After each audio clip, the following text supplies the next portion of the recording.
So this is the classic window. This is showing the step frame and the contemporary sash. All its benefits. We'll go through the benefits shortly.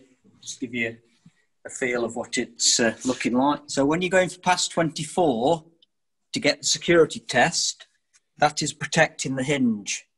So if you look on your sample, you've got one on the main frame and one on the sash, and they interlock into each other. Can you see that? Yes. So when you apply the load, or when somebody's trying to break in with a crowbar, they actually protect the hinge and actually lock into each other and stop the window being opened on the hinge side. Clever. Yeah, like it. Are you with that? Yes. Sorry, it was just something I noticed and thought, what on earth does that do? So what that item does, it turns a standard hinge into a high security hinge by just using those interlocking hinge protectors. And does that run right up the frame, or is that just the... No, it's just locally over that area, look. Can you see? Yeah. So you'd have a pair there, and so that was a side-on window, that was the bottom. You'd also have a pair at the top as well. So we've got there. And again there, look, Chris. Yeah. Yeah, with it. Yep, so that's giving you past 24, your high security for your window. So next window is anthracite grey, but this, if you come around the other side, Dave. Yeah. So what we've got two different main frames and two different sashes. So this is a standard main frame, so it's not stepped, with a stepped sash. So you've got step main frame, standard main frame. Then you have the contemporary sash, which we showed you a minute ago, and this is now the step sash. Yeah. So that's kind of given us the kind of option of the flush. It's obviously very popular at the moment. Yeah. Now, on this particular window, we've not got the top sashing, but we'll show that being installed in a moment, just to kind of highlight that installation benefit of the system. So next window we've got, Chris. This is back to the step main frame and step sash, so they're all interchangeable. We've got the two main frames and two sashes, but you can mix and match wherever you like. They're all interchangeable. But what this window is showing is a French casement. So what happens quite often on new build nowadays is that you're looking for your fire exit, but the opening is too narrow. So in this situation, we produce what we call a French casement. So we have a normal opening window, and then we have what we call a flying mullion on the second opening. So you get this large aperture as a fire exit. Yeah. Is that a regulation then to have that a certain size? Yes, it has to be. It has to be minimum of 0.33 of a square metre. With one direction can't be smaller than 450 millimetres. That's your regulation for fire exit. And that's just for new build, is it? Mainly new build, but you can use it in replacements if you wanted to. If somebody specifically wanted a fire exit and there was no other fire exits available on the first floor, then you could use this style again as a fire exit in replacement. Yes. Yeah. I think one of the benefits is externally this system looks identical to a non-French window. So if you'd got three windows, close this up again. Yeah, it looks very similar to the first window you were looking at. So the kind of sight lines outside, Whereas I think in the PVCU market, you'd see a much thicker, you would, kind of middle section. I think the kind of range of colours is really working as well. Kind of all available up from the 5 days from stock. This is one in bronze anodising, Chris. We've done a bay window. Right. So again, this is showing the step main frame with a contemporary sash and a stub sill with the bronze.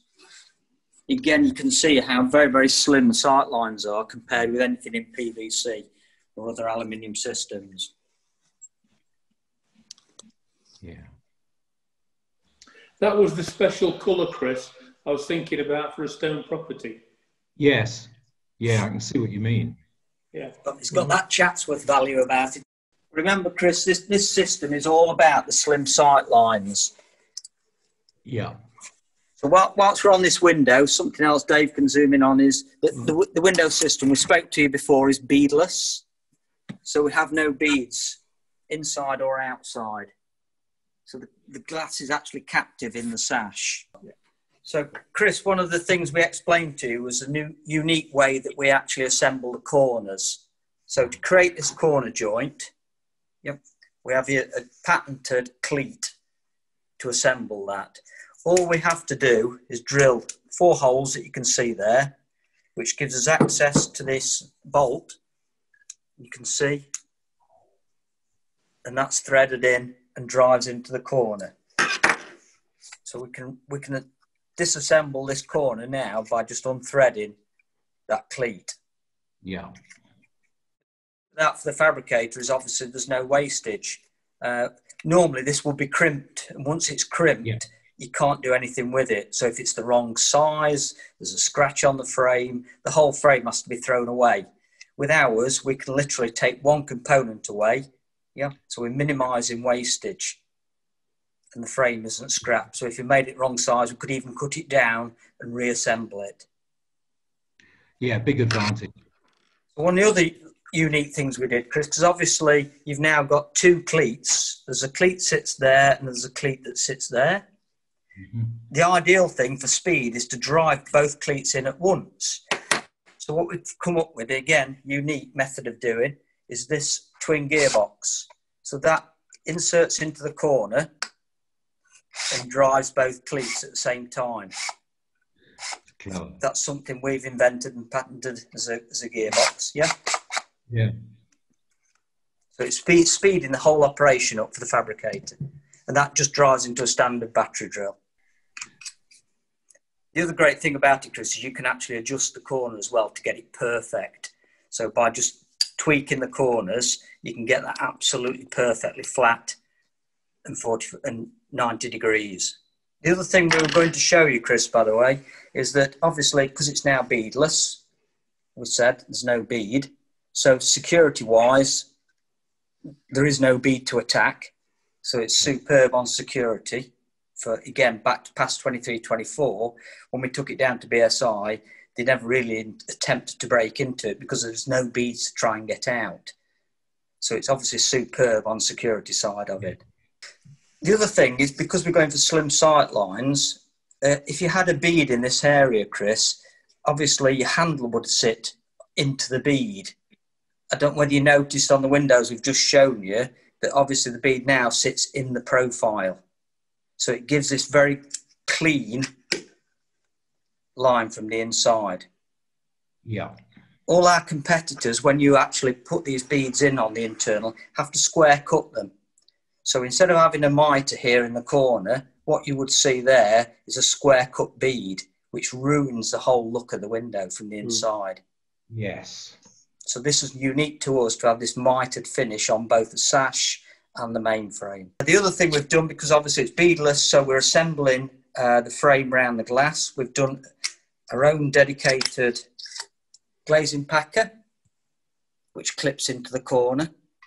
The reason you need this, if you look at it, Chris, there's 2 little wings stuck up in the air there. That actually holds the unit central. Because once you've got the packer in place, you then have to put a gasket either side of the glass. So the unit has got to be held central within the actual sash. And that's what that packer does. The other thing we've come up against as well with talking to people, obviously because it's beadless now, is how you toe and heel. Well, what we've also come up with is a toe and heeling device for the system. So basically what you can do, from the top of the sash, there's access to a grub screw in the top where you'll be able to tighten up and actually toe and heel the sash. So it's actually using the glass.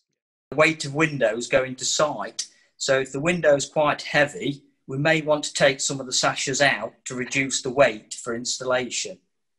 This is where, if you look on your sample, you've got a hinge locator at the top of the friction stay.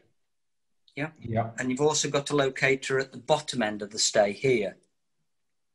So what that's doing, it's actually captivating the hinge to hold it in position. But that means that we can now unscrew these 3 screws, lift the sash out, and it's got a location to go back into.